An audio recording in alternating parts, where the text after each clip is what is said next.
Iya, selain bertabur politik senior dalam ajang Pilkada 2017 nanti, tentunya Pilkada 2017 ternyata bertabur bintang. Ini terakhir ada informasi mengenai Sophia Latjuba yang adalah aktris dan penyanyi masuk tim pemenangan Ahok Jarot atas usulan Partai Nasdem. Ia diyakini mampu menjalankan tugas sebagai juru bicara, dan politikus senior Nasdem Joni G. Plate mengatakan Sophia merupakan kader Nasdem. Ia saat ini sedang proses menyelesaikan program pendidikan pasca sarjana. Menimbang kelebihan-kelebihan, Nasdem percaya Sophia mampu menjalankan tugas di tim pemenangan. Dan tentunya bukan hanya masalah Sophia Latjuba yang ada di Nasdem, tapi kalau kita lihat pasangan-pasangan lainnya juga punya artis-artis atau orang-orang terkenal yang juga menjadi juru bicara. Seperti untuk selain Ahok Jarot, ada Agus Silvi yang memiliki juru bicara seperti Riko Rustombi, Iksan Mojo, ada juga Rahlan Nasidik. Dan ini adalah respon dari para netizen.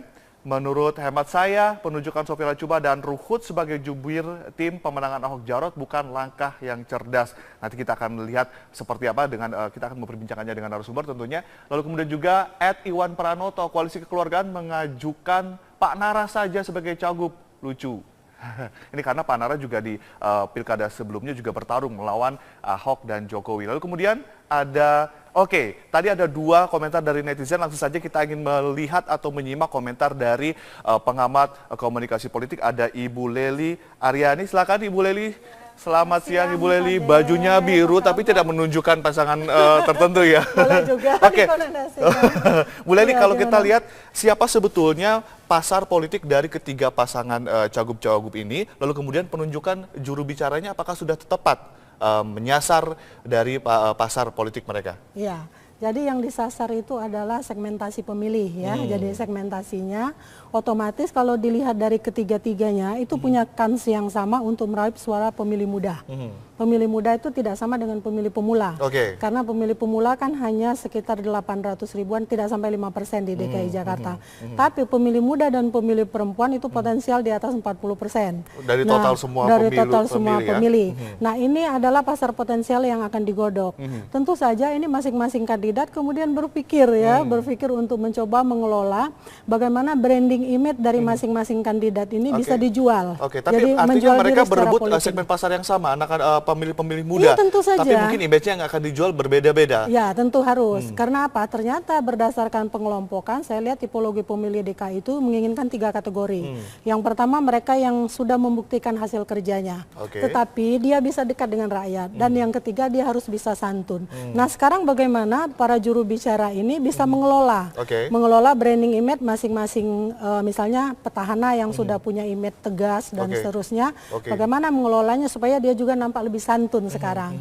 Nah, ini dibutuhkan menurut saya bagaimana juru bicara itu mencoba mengemas figur yang akan dijual tadi ke dalam kelompok yang ingin disasar. Nah, sekarang sudah sesuaikah Bu Leli apa yang kemudian juru bicara yang mereka tunjuk oleh cagup-cagup ini sudah sesuaikan dengan apakah sesuai dengan segmentasi mereka ini? Jadi target politik yang ingin disasar sesuai segmentasi tadi itu kan tidak hanya satu nanti juru bicaranya, pasti akan banyak menurut saya. Tergantung kemana mereka akan menyasar. Tentu saja pada kelompok ulama itu akan berbeda ini juru bicaranya. Dan ini menurut saya sesuatu yang sangat menarik yang akan dikelola di Pilkada DKI saat ini. Bu Leli, sekarang kan yang namanya marketing sudah masuk era digital, termasuk dalam marketing politik. Masih relevankah kemudian masih menggunakan jubir, lalu kemudian juga orang-orang terkenal? Kan bisa pakai buzzer sekarang lewat Twitter atau lewat akun sosial media yang lain? Iya, jadi kalau dilihat dari positioning mereka, tentu saja target politik itu kan harus dikemas, harus dijual. Nah, sekarang media sosial kan banyak digunakan, terutama buzzer-buzzer dan sebagainya.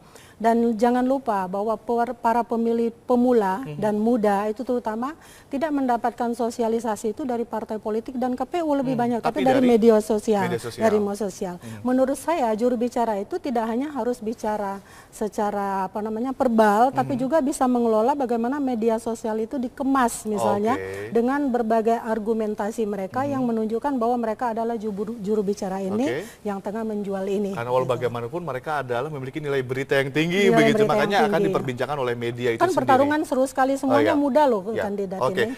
Bu Leli, kalau kita lihat kan sekarang kita tidak bisa membedakan antara konstruksi realitas dengan realitas sosial itu sendiri. Nah, sekarang kita bisa lihat di misalnya jadi hashtag misalnya hashtag pasangan Lely Ade menjadi trending topik pertama gitu. Nah, Iya. itu masyarakat harus menyikapinya seperti apa? Apakah harus percaya 100%? Karena kan kita tahu sekarang ada buzzer-buzzer yang kemudian bikin hashtag-hashtag Iya. langsung jadi Termasuk trending hasil topik. survei, termasuk hasil survei ya. Oke. Ya, dan jangan lupa bahwa media mainstreaming, media konvensional juga biasanya mengambil berdasarkan trending topik di media sosial. Nah, ini menurut saya korelasi yang benar-benar harus dikelola sedemikian rupa sehingga antara konstruksi sosial dengan realitas sosial itu bisa sejalan. Oke. Dan ini kerja keras bagi tim sukses, bagi tim pemenangan, bagi juru bicara tadi. Dan juga kerja keras bagi calon pemilih Oh, mungkin tentu untuk saja. memilih benar-benar Tentu memilah saja milih bagaimana begitu ya. bisa memilih misalnya. Tadi kan berdasarkan 3 kategori, oh pengen yang sudah membuktikan adanya di mana. Tapi bisa nggak ya kira-kira dia berubah, dia sudah membuktikan ini Oke. skor lebih loh bagi Oke. mereka.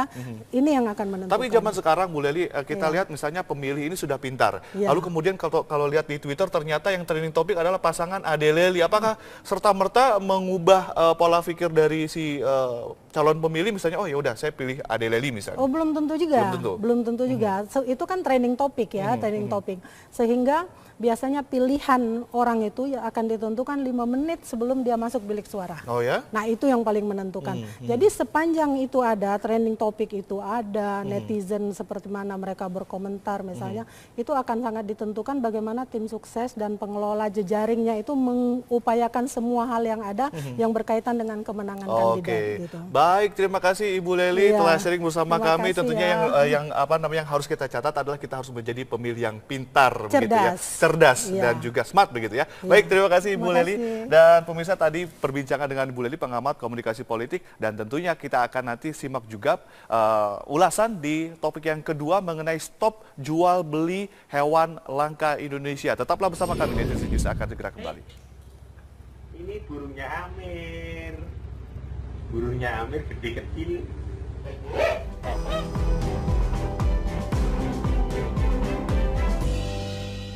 Black campaign sedang menjadi marak di berbagai sosial media. Ada perbedaan jelas tentunya antara bad campaign dan juga black campaign. Tapi apa sih sebetulnya black campaign dan juga bagaimana ada sanksi-sanksinya? Sudah hadir di studio Medsos Netizen News ada Pak Muhammad Jufri dari Bawaslu. Terima kasih Pak sudah hadir. Apa kabar? Baik. Coba dikasih tahu apa itu sanksinya dari black campaign dan juga perbedaan black campaign dan juga bad campaign. Silakan Pak.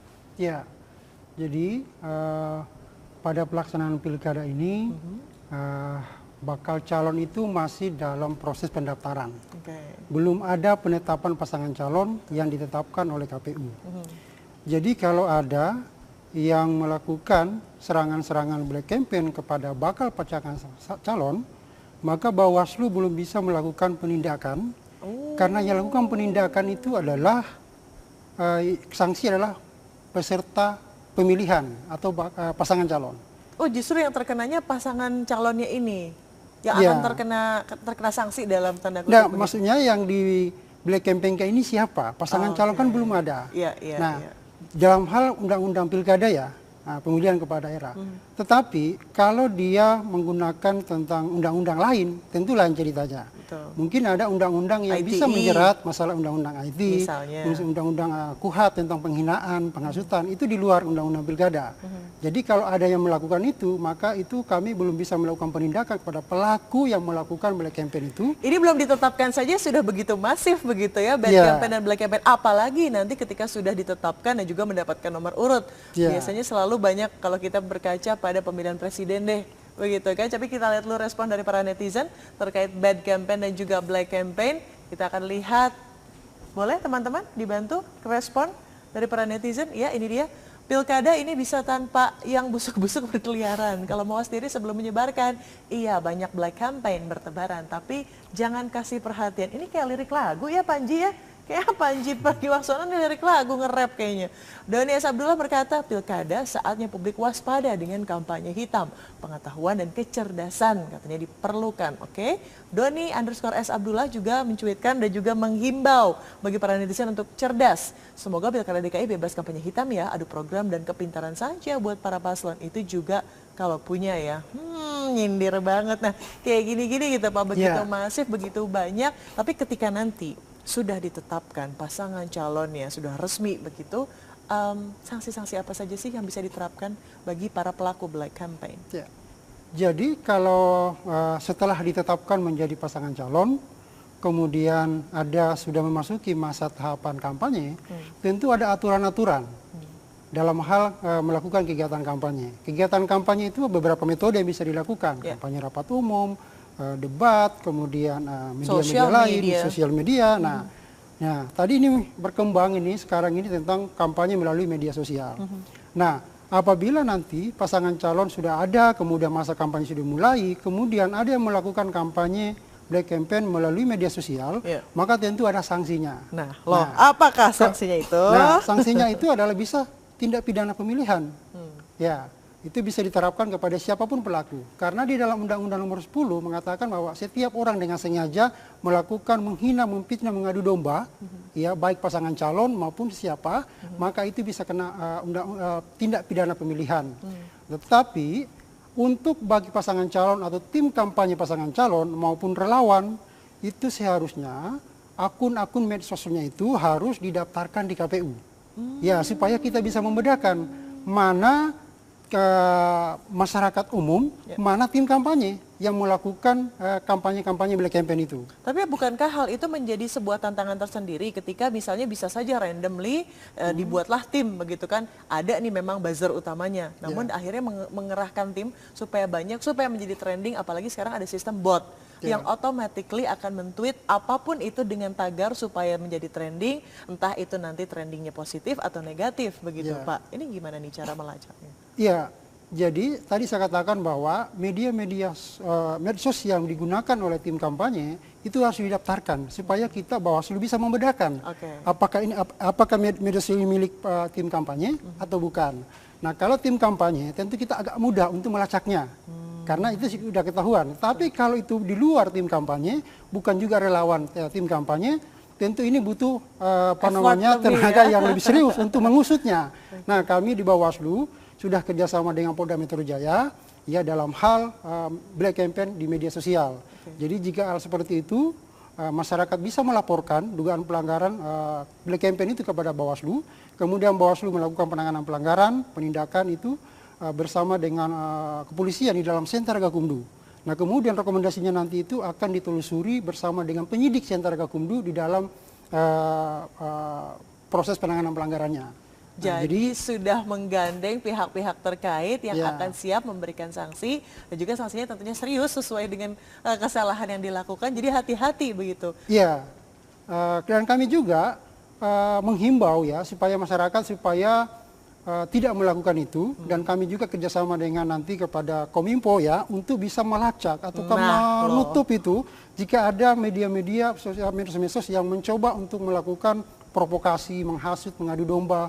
Karena semua itu adalah hal-hal yang tidak bagus buat Pilkada DKI. Dengarkan, jadi kita sama-sama mengutip kata-kata semua dari para netizen untuk sengaja kita sama-sama battle untuk battle ide Jakarta yang lebih baik, bukan battle mengenai statement-statement yang akan memperbuas situasi panas di jelang pilkada tersebut. Terima kasih Pak Muhammad Jufri atas pemaparannya.